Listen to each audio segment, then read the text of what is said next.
sinasabi mo sa akin noon. Kapag dumating ang panahon na mangyari mga kinatatakutan ko, ako ang pipiliin mo di ba? Ako naman ang magtatanong sa'yo ngayon, Rosario. Ako ba talaga minahal mo? O mas matimbang pa sa mga pangarap mo?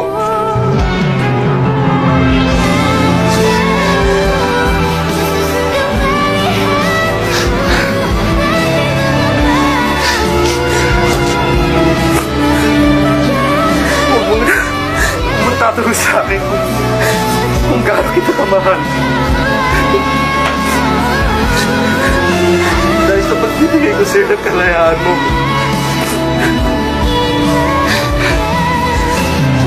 buhay ko ang kapalit nito.